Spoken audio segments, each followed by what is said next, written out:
आज गुरुद्वारा रकाबगंज में आप लोगों ने नमाज टेका है। दिल्ली सरकार माननीय रेखा गुप्ता जी मुख्यमंत्री जी द्वारा दिल्ली के अंदर 3 दिवसीय गुरु तेग बहादुर जी की 350 साल शहादत को लेकर प्रोग्राम चल रहे हैं। उसी कड़ी में आज उपराष्ट्रपति जी गुरुद्वारा रकाबगंज साहब मत्था टेकने के लिए पहुंचे। मत्था टेका, गुरु साहब का आशीर्वाद लिया और फिर उन्होंने भी माननीय मुख्यमंत्री जी को कहा कि गुरु तेग बहादुर जी के प्रचार प्रसार के लिए हमें और किताबों के माध्यम से बच्चों को ये जानकारी देनी चाहिए। ये इतना सुनहरी इतिहास है कि गुरु तेग बहादुर जी ने तिलक जनेऊ की रक्षा करते हुए इतनी बड़ी शहादत दी, इसको हमें जन जन तक पहुंचाना चाहिए। जब हमने उनको बताया कि जो गुरुद्वारा रकाबगंज साहब है इसी की लैंड पे कभी ब्रिटिशर्स ने एक्वायर करके और पार्लियामेंट हाउस और राष्ट्रपति भवन का कुछ हिस्सा बनाया था, तो उन्होंने कहा ये भी आज मेरे लिए नई जानकारी है।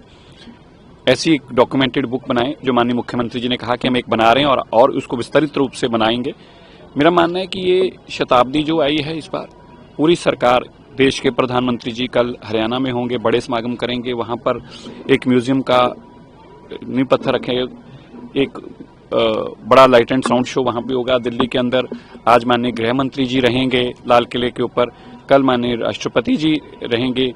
ये एक अद्भुत नजारा है। मैं मानता हूं कि गुरु साहब की कृपा से गुरु ने ही बनाया नजारा है, वरना लाल किले की प्राचीर के ऊपर जहां से कभी औरंगजेब ने और अन्य मुगल राजाओं ने सिखों के सिर का मोल डाला हो, सिर उतारने के लिए पैसा दिया जाता, उसका मूल डाल जाता हो, वही उसी लाल किले के ऊपर गुरु तेग बहादुर जी की उपमा और वडियाई की उसके फसाड के ऊपर लाइट एंड साउंड शो चले। ये एक गुरु साहब की कृपा हुई है। सरकार अपनी तरफ से हर प्रयत्न कर रही है कि हम गुरु तेग बहादुर साहब जी की शताब्दी की, उनकी शहादत की जानकारी जन जन तक पहुंचा पाए। सरकार ने सार्वजनिक जी 25 तारीख की सार्वजनिक छुट्टी कर दी गई है। माननीय मुख्यमंत्री जी का और सरकार का मैं धन्यवाद करता हूं। अभी तक ये रिस्ट्रिक्टेड हॉलीडे होती थी। 350 साल को देखते हुए माननीय मुख्यमंत्री जी द्वारा एक और गेस्चर है, वो चाहती हैं कि जन जन जो है वो लाल किले पहुंचे। हॉटस्पॉट्स जो हैं, जितने भी हॉटस्पॉट्स हैं, उनको लेकर आपने अभी हम 62 हॉटस्पॉट्स के ऊपर हम लगातार काम कर रहे हैं। बहुत हमने फोकस कर रखा है 3 चीजों पे। एक, बॉर्डर से किसी भी पोलिटिंग व्हीकल को अंदर नहीं आने दे रहे और अंदर के तो हम चेक कर ही रहे हैं। दूसरा, दिल्ली के अंदर जो कंस्ट्रक्शन हो रही है उसको बहुत क्लोजली मॉनिटर किया जा रहा है। ऐसी बहुत सारी साइट्स को अभी तक वायलेट जो कर रही थी उनको नोटिस दिए गए और बहुत का क्लोजर नोटिस बंद कर दिया गया है। दिल्ली के अंदर जो ग्रैप 4 की रिस्ट्रिक्शंस थी उसके साथ साथ ग्रैप 3 की, माफ चाहता हूं, ग्रैप 3 की रिस्ट्रिक्शंस थी, उसके साथ साथ कुछ ग्रैप 4 वाली भी इंट्रोड्यूस की गई हैं। जैसे 50% वर्क फ्रॉम होम की जो था, ये पहले ग्रैप 3 में नहीं होता था, इसको ग्रैप 4 की रिस्ट्रिक्शन में से निकालकर इसको एनहेंस किया गया। मकसद ये है कि ज्यादा से ज्यादा लोगों को दिल्ली के अंदर इस मौसम के अंदर साफ हवा दे पाएं, इसके लिए माननीय मुख्यमंत्री लगातार काम कर रहे हैं। और 62 हॉटस्पॉट जो हैं उनके ऊपर हम विशेष तौर पर ट्रैफिक मैनेजमेंट से लेके स्मूथ फंक्शनिंग से लेके रोड डस्ट मिटिगेशन से लेके इन सब के ऊपर बड़े स्तर पर काम कर रहे हैं। सरकार ये सुनिश्चित करे कि प्राइवेट कंपनी 50% वाला जो नियम है उसे लागू करे। मैं प्राइवेट कंपनीज को ये कहना चाहता हूं, इस नियम को फॉलो करें। जो इस नियम को नहीं फॉलो करेगा उसके खिलाफ भी कार्रवाई की जाएगी। ये जरूरी है।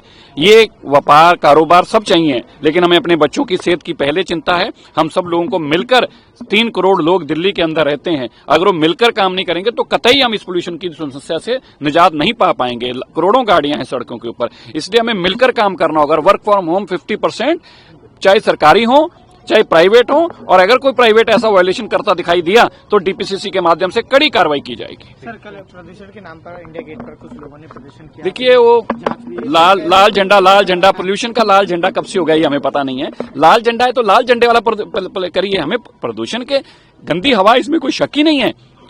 ये 32 साल की जो 25 साल की जो बीमारी हमें मिली है, इसके ऊपर हम काम कर रहे हैं। 12 साल आम आदमी पार्टी हमें गंदगी बीमारी देखी गई है, लेकिन लाल जो झंडा है वो अपना प्रोटेस्ट करना तो करे, पर लाल झंडे वाला का प्रोटेस्ट आकर और उसको पर्यावरण के नाम पर अपनी रोटियां जमाना, ये ठीक नहीं है।